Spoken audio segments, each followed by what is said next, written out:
Okay, today we're going to try to replace the windshield. Very difficult to get one for this car. It's a 87 325 IS, two-door sedan, they call it, coupe. But because it's got the frame on the window, it's a sedan. So it's the windshield, it was hard to find, but I did find one. Safelite had one, but they refused to install it because they didn't want to take the risk. They said that all this was too brittle and they couldn't guarantee it and they didn't want to be liable. So they recommended that I go to some custom body shop or something. So I said, well, just sell me the glass and then we'll figure it out. So that's what I did. I bought the glass, and then I also bought the new trim for this. It's original BMW trim. So hopefully we'll be able to take it out and then replace the glass. It's supposed to be fairly easy to do this on this car. There's no real sealants or anything involved, so let's see how it goes. Okay, it's actually going pretty well. I tried using this tool. It's really not working well for me at all. So I'm not sure if I'm doing it wrong or whatever, but I've watched some videos and most people just do it with a screwdriver. So I started with this, which was easy to get it out. And I also forgot to mention there's a little metal clip here that I have. It's right over here. That was a spacer, it was right here. So I took that out first. That was easy to get out by hand. Then I used a screwdriver. And I also used soapy water. I just used some dishwashing liquid with water, and I sprayed it all over to kind of moisten things up and just give it a nice slick surface to work with so it doesn't damage anything. And I got it started, so I used the screwdriver, and then I just started pulling by hand. It got a little tighter as I got up on top, so I started using this plastic trim tool, which seems to be helping, and it works pretty good. It's a little hard on my hands, but I'm forcing it under the plastic lock strip and into the rubber. It won't damage the rubber because it's plastic and it's really nice. So, but you can see how it's like pushing the rubber up and then like letting the lock strip come out. So I'm just gonna slowly work my way around. I'm guessing once I get down here, it'll be a little easier because it was easier in that corner over there. Okay, so I was able to get the lock strip out. Not too much effort, just wanted to be careful. But it did start cracking as I was going across. You can see some chips were flying out, so wear eye protection when you do this. But for the most part, it's actually reusable, I think, because even though it's cracking and chipping over here, when I look on the back side of it, where it actually, does the job of holding this rubber strip in place, like what it does is it just goes down and locks all this gasket from moving, so that way the windshield, one, doesn't move, and two, doesn't leak. So, and believe it or not, 36 years later, this rubber strip is actually in decent condition, knock on wood. So it doesn't seem to have too much black stuff coming off of my gloves. It's not too bad. But mainly, I'll use some silicone and get it nice and pliable again later. But mainly, it does the job, and not bad for 36 years. So we'll see how this goes. Now, so from what I understand, once I get the lock strip out, which I am not going to reuse it, I'm not planning to, but I did want to remove it safely in case I have an emergency where I do need it. So I'm going to go ahead and just save this in a safe place in my basement somewhere. But I plan to use a brand new strip that I bought online. And it's actually, I think I made the mistake of buying the chrome one, but it's okay. I have chrome trim all over the car anyway. But I think the original one was black, but this is the new one that came. So you can see it's very nice, and and it's much more pliable than the old one. So it should be able to just, make turns around the corner of the windshield like that nicely. So that'll be nice. So we will keep moving on. But I think the next thing I have to do is push towards the top of the glass on this side from the inside and just slowly work it out to get it out of this seal. And then just work my way around and eventually get the glass out. I'm gonna wait to get some help for that so I don't make a big mess and drop it or something. Shh. Okay, so I had to, when I started applying pressure, it started cracking more and more everywhere. So I was concerned that I was gonna have glass everywhere, so I went ahead and put tape packing tape all over the windshield everywhere. And that way, in case it's cracking on the outside, so I had a little bit of glass come out over here. I'll vacuum that up later. So we wanted to just be really careful. And then I was able to apply enough pressure from the inside and just slowly, putting the lubrication with the soap really helped a lot. So then I kept applying all the way around. And once I got the top out, the sides were easy, and then the bottom's just really easy. It just slides right out. So it wasn't too bad. Okay. So once it was removed, it's pretty easy to take off.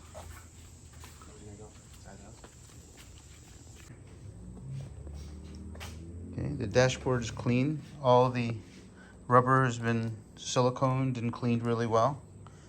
So it's ready to go back. And I used a 3M emblem adhesive. I've had good luck with it on leather before. It's really soft when it dries, so it filled in the cracks really nicely. And then what I'll do is later, after it cures, after a few days, I'll come back with a black dye made for leather and just dye it. It won't look perfect, but it'll look much better than it did, and hopefully it'll prevent it from getting worse. Okay, so we have the new glass inserted. You notice over here we've got it on the bottom part already, and then now we're working it in. So we're working from that side first, we're getting it in, and then we're pushing. Over here it seems like it's better if you push from the top, from the inside. And this now, rubber is very pliable because we cleaned it and we put silicone on it, so it moves nicely. So hopefully we'll just continue doing this, and it'll be, you see how it's just going in slowly. So. There you go. Just keep doing Okay, that. yeah. Oh, yeah. So we got this going to here. You see, this side's pretty much in. You can push down too because it helps. No. Well, not much anymore. You gotta like get it way in there between the glass. Will this tool help? I think it's easier from the outside. You can see it better. No, don't do that. Okay. You might tear it. Okay.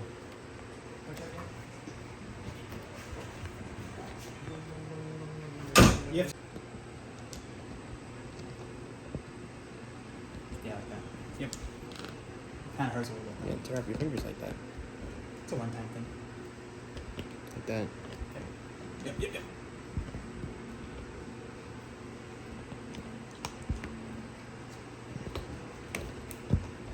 Yeah, I see. See, once you get it like this, I bet you can stick the tool in there. Can you stick the tool from the bottom underneath and push up? Don't want to tear it.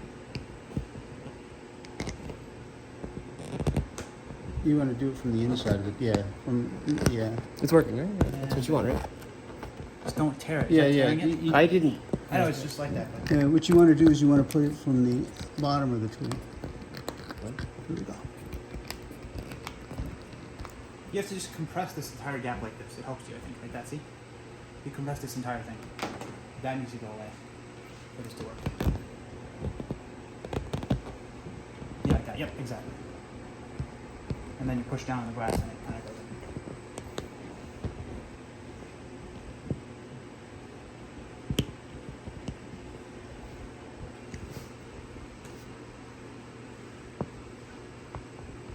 It's also going to Yeah, that part of the, Yeah. that's the part of the rubber, I was saying, because if you push on the outer side, it'll tear it.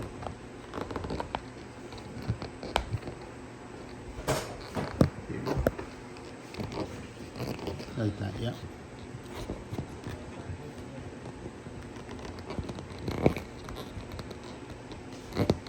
Go slow. No rush.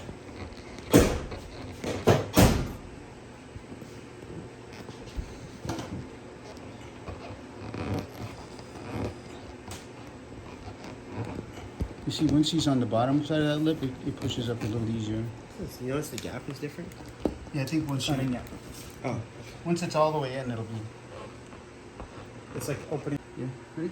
Yep.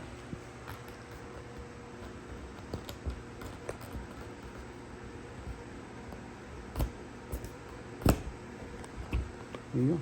All around. Yeah, looks like it's in. And now it's just the center.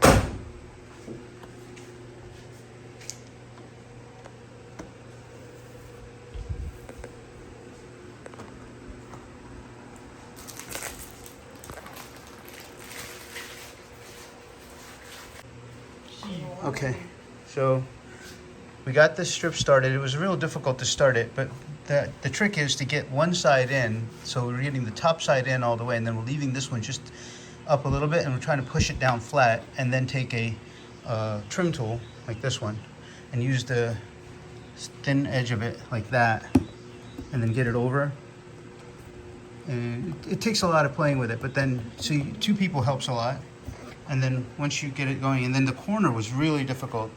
So we were just holding it and just kept playing with it until we got it in there. And then now we're all the way up to here. So you can see how it lifts. So yeah, you see how it's lifting. You see how it's lifting. So this is done. This is not done.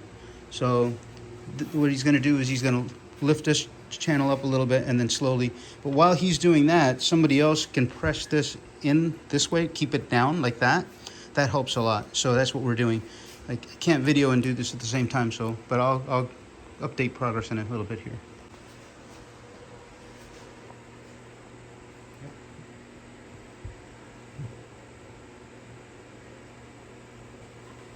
You can see it takes 2 or 3 hands, 4 hands. On the corner, the one corner where we were really struggling, it took like 3 people, 2 or 3 people, and then that one was a little better. We're getting better at it. So. It's going out. You It's too close to gotta the curve. push in, right? That, and I gotta get this ready. This might be a 2-person job over here. Okay. Yeah. Okay, all done. Oh no, it wasn't too bad. The last corner over there was tricky. It was only because I think probably because there's all the rest of the trim was done, so there's a little less flexibility. And then on top of that, the rubber trim here, it was already always like this. This isn't something we caused, but because of the way we were trying to push this in, the rubber trim was going down into the body. So what we had to do was use another trim tool over here and kind of lift it up and keep it from going down, and then use the other trim tool over here from here to push it down more. And instead of going down, it went down over the lip, and that helped. But turning this is the most difficult part of the job. It's not that hard, but it's nice to have multiple hands. So at one point, I think all 3 of us with 6 hands were at it. Just, you know, somebody in the front keeping it down flat, somebody in the middle holding it down, the person actually, you know, lifting this rubber up to get it seated, and then keeping a hand behind it to keep it down like that while you're doing it. It was a good bit of effort, but it was worth it. It wasn't that hard. First time we ever did this on our own, and it was definitely worth the effort because you get to learn some new stuff. And it's definitely doable. Take your time, patience, big thing. And then also, I could have planned my repair of the dash and everything a little bit better, but it's okay. So what I did was I used the label adhesive that 3M makes. It's made for here. Actually, I'll display it real quick in a second here. But it's really soft once it dries. It dries pretty quick, and it's pretty soft once it dries. So it has a lot of motion in it, flexibility. So it really works well. It looks a little weird. It looks silvery in the big wide cracks, but that's okay. I'm gonna let it cure, and then I'll come back and I'll put some black leather dye over it. I have some, or I have the vinyl repair kit, which I could use as well. So that's pretty much it. And let me just show you the, so this is the adhesive I used to repair the dash.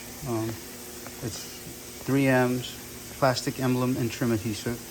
I also used a lot of the this stuff, the super yellow, to repair the headliner material right by the dashboard to get it all seated in nicely. And so that stuff really works well. I've found it dries pretty quick. So 3M's, the 2 3M products that I've used are really good. Hope this helps. Also for the trim, this lock ring, I bought BMW's branded lock trim from FCP Euro, but I think you can get it anywhere. And they give you a little extra. So what I did was, once we got to the edge over here, I measured this much amount for the spacer, and then I just marked it with a Sharpie and then I cut it, and I used these scissors to cut it. They cut it really well, so you don't really need any special tools to cut it. But I advise you get to the very end and then do it and mark it. That way you have this gap as little as possible. When we first started, my gap was much larger, so I guess whoever did it before either cut it too short or too much, or it shrunk over time. That's also a possibility. But anyway, so this stuff works good, and you can cut it with these scissors.